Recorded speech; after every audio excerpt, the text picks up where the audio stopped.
Om Namo Bhagavate Vasudevaya. Om Namo Bhagavate Vasudevaya. Om Namo Bhagavate Vasudevaya. Welcome to today's reading from our Ramayana, the story of Lord Ram. We are at the Aranya Kanda at the moment, and yesterday we found that Sita was abducted by Ravan, and Ram and Lakshman were looking here and there for Sita Maya. Ram and Lakshman finally reached their cottage only to find it deserted. Ram then began searching all around for Sita. Failing to find her, his face appeared withered and dark from grief, afflicted with transcendental madness. From feelings of separation, Ram began questioning the trees. Have you seen my beloved Sita pass this way, dressed in yellow silk and decorated with flowers in her hair? Ram then began asking the forest animals and birds if they had seen Sita. Receiving no reply, he became more morose. Then, imagining that Sita had suddenly appeared before him, Ram cried out, "O dearly beloved, why are you running away from me and hiding yourself? Why do you not speak to me?" Ram then imagined that Sita had been devoured by the Rakshasas and envisioned her delicate bodily features. Ram and Lakshman continued to comb the surrounding mountains and forests, refusing to give up hope of finding Sita. However, when Sita could not be found, Ram became discouraged and sat down in despair. Regardless, Lakshman encouraged him to continue searching. Thus they roamed across many mountains, forests, and plains. Finally, Ram could go no further, and he gave way to intense grief. Standing motionless, seeming bereft of reason, he breathed hotly, and his eyes filled with tears. Ram became indifferent to Lakshman's assurances that they would find Sita. Tormented by love, Ram cried out helplessly, "Sita, Sita," again and again. As if deranged, Ram cried, "My darling, have you hidden yourself just to play a joke with me? I beg you to please come out, for my suffering is intolerable." There are many instances of devotees weeping in separation from the Lord. The milkmaids of Vrindavan spend their whole life wandering in search of Krishna. Lord Chaitanya, as the perfect devotee, also adopted the mood of separation as the highest expression of love of God. Still, one may ask why Ram, as the Supreme Lord, wept for his beloved like an ordinary man. Indeed, being the omniscient Lord, he certainly knew her whereabouts. The Lord enacts his pastimes for several reasons. Foremost, he comes to teach us that he is never impersonal, but always the supreme person. Thus, he gives pleasure to his devotees and teaches mental speculators and mystic yogis that the supreme absolute truth is a person captured and controlled by love. Secondly, he comes to establish dharma, the way of righteousness. He also comes to annihilate the demons by weeping over his abducted wife. Lord Ram establishes dharma, right conduct. He shows us by negative example the condition of a man too attached to women. This incident also shows that a woman should always be protected lest she be exploited by Rakshasas like Ravan. Vedic living has no scope for a woman's being independent. However powerful a woman may be, she cannot protect herself independently. Still, this is for the instruction of the materialists. On the spiritual side, Ram, being the supreme personality of Godhead, is not subject to material conditioning. The separation Ram experiences from Sita is understood as transcendental conjugal love in separation. This is an activity of the Supreme Lord's pleasure potency and belongs to the mellow of conjugal love in the spiritual world. Although repeatedly called for her, Sita did not appear.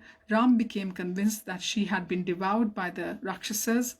Lakshman was also sick at heart. Ram then said, "O Lakshman, please go to the banks of the Godavari, for perhaps Sita has gone there to collect flowers." Thereafter, Lakshman returned from the Godavari without Sita. Ram personally went to the river and began asking the trees and animals about her. However, due to their fear of Ravan, none of the creatures dared reply. Although Ram noticed that the deer were looking at him with meaningful intention. Ram then questioned the deer and tried reading their minds through their eyes. The deer seemed to reply by turning their heads upwards and to south, as if indicating that Sita had been carried away through the sky in that direction. Lakshman could not understand the deer's message and suggested they walk toward the south in hope of finding some clue. After setting out, they soon came to a trail of scattered flowers, which Ram recognized as those he had given Sita. Addressing a nearby mountain, Ram asked, "Where has Sita gone after passing this way?" Receiving no answer, Ram became enraged, saying, "O mighty hill, if you do not reply to me, I shall shatter you to pieces with my arrows." There was only silence as Ram glowered at the peak with hot eyes.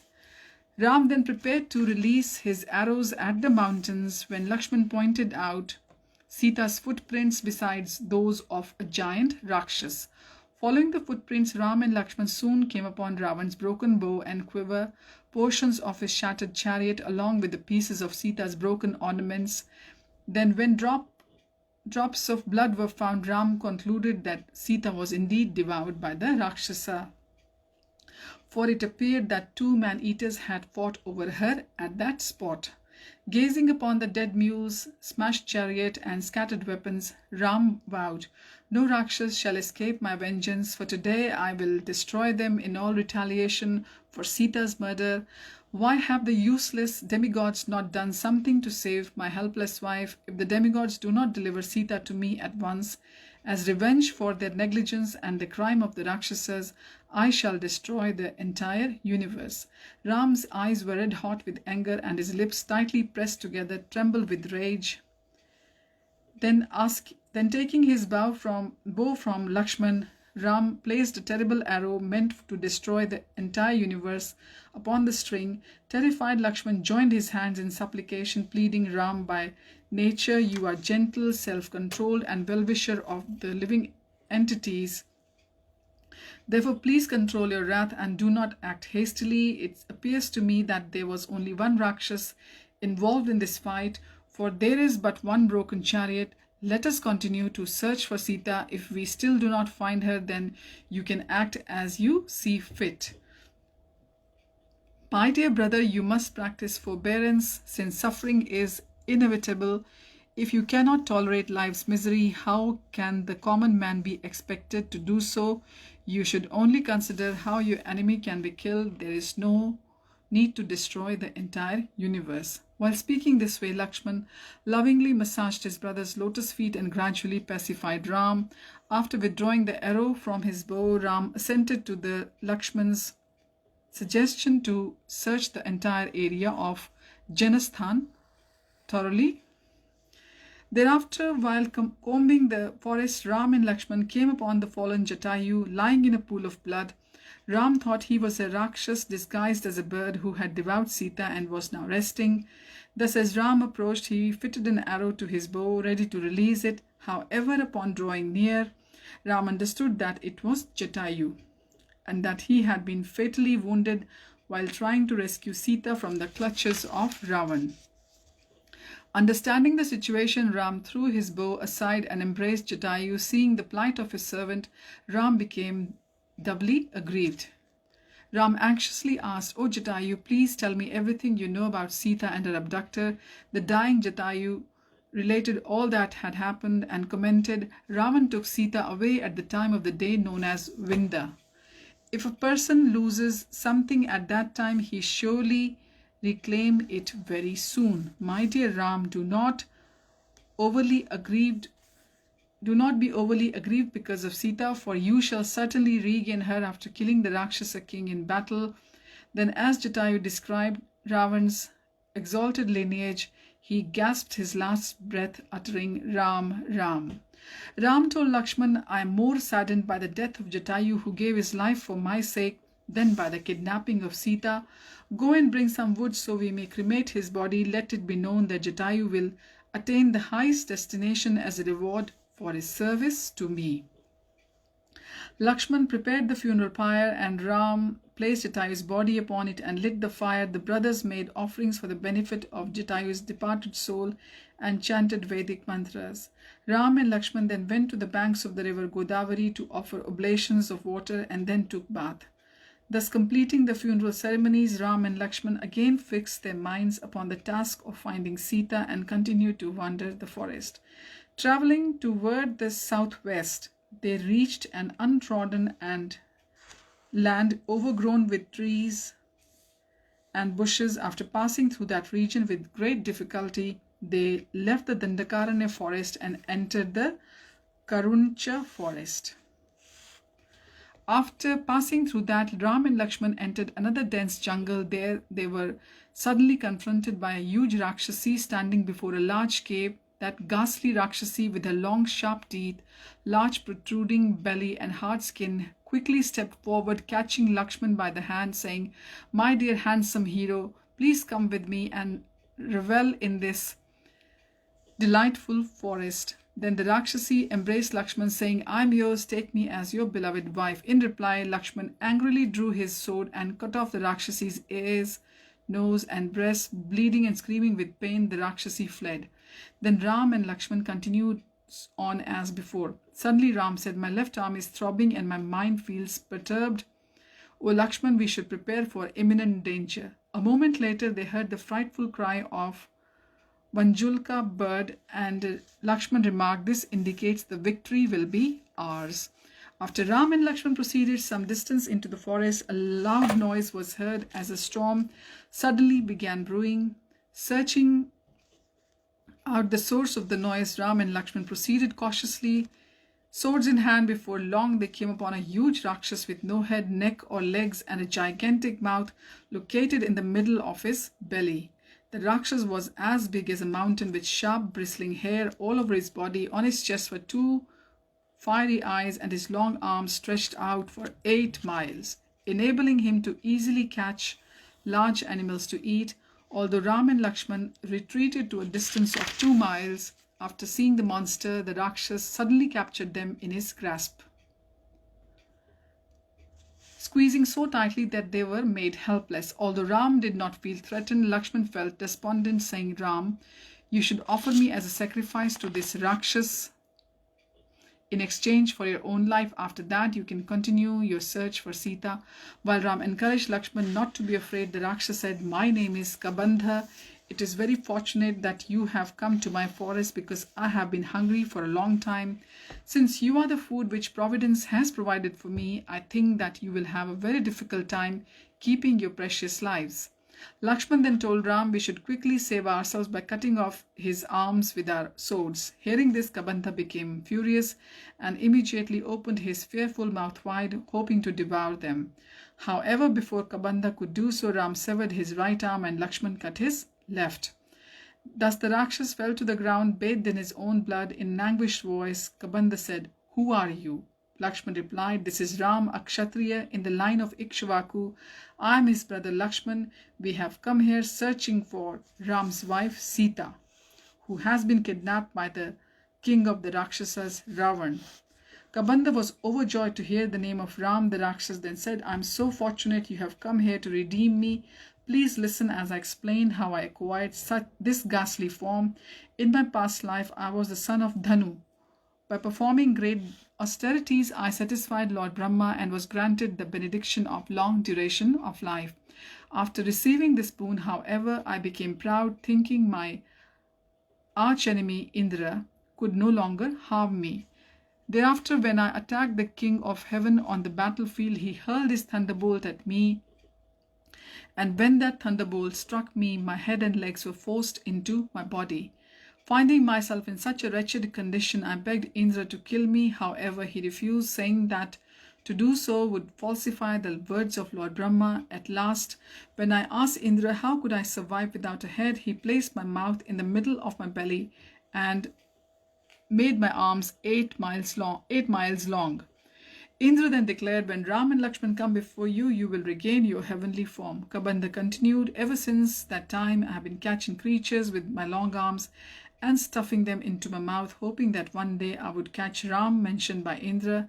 Then, once harassed by a certain rishi who cursed me to retain this horrible form for eternity, I tearfully begged the rishi to prescribe some end to my plight. He confirmed that I would regain my original form after being cremated by Ram. Now I have been delivered by you, and after my death I will direct you to a powerful ally who will help you to attain your desired goal. Ram then explained, my wife Sita has been kidnapped by Ravan, the king of the Rakshasas.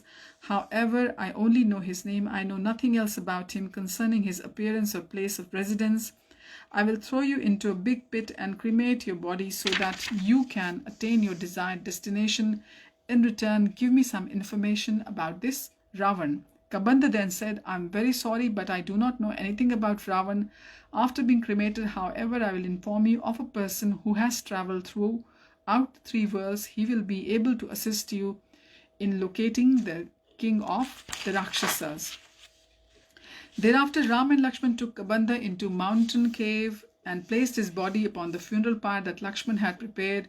Because it was so fat that when it began to burn, it looked like a huge lump of burning ghee. Then out of the fire arose Kabanda in his original celestial form, dressed in all finery, ornaments and garlands, and after taking his seat upon a celestial chariot pulled by swans, Kabanda said, O Ram, political misfortune can be overcome in 6 ways: by making peace, by fighting, by assassination, by building up superior arms and fortifications, by sowing dissension, and by seeking the help of others. Just as you now place the height of adversity from the loss of your wife, so will you be able to retrieve her with the help of someone in a similar condition. That person is the monkey king Sugriv, who has been exiled by his brother Vali, the son of Indra. O Ram, you should make friends with Sugriv, who was begot by Surya in the wife of Rakshasraj, for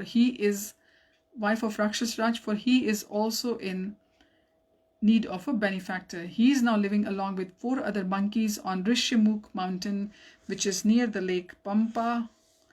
First go to the lake Pampa. It is a beautiful sight that abounds with exotic birds. These birds live without fear of human beings, for they have never been injured by them.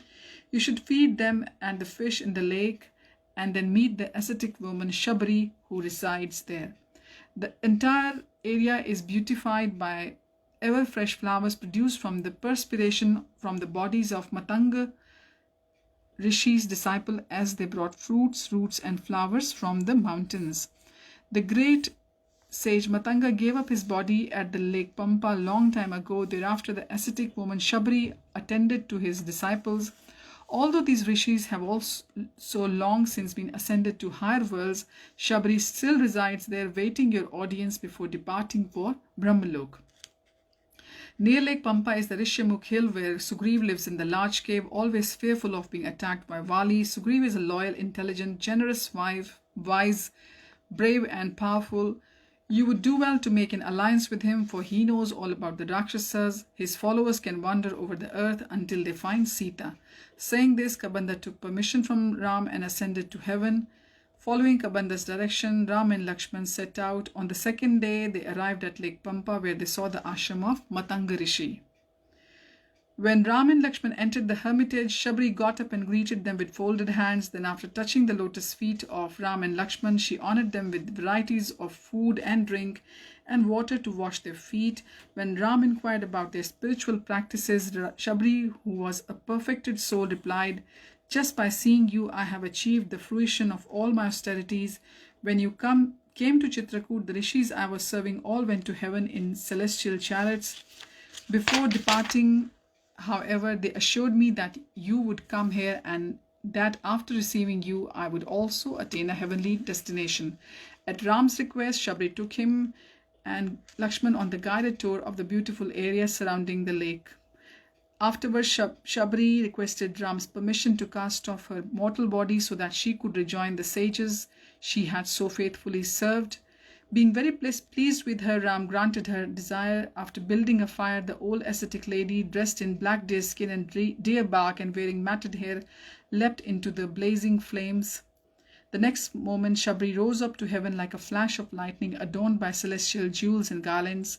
Having thus witnessed Shabri's spiritual prowess, Ram and Lakshman went to bathe in the lake created from the waters of the seven seas.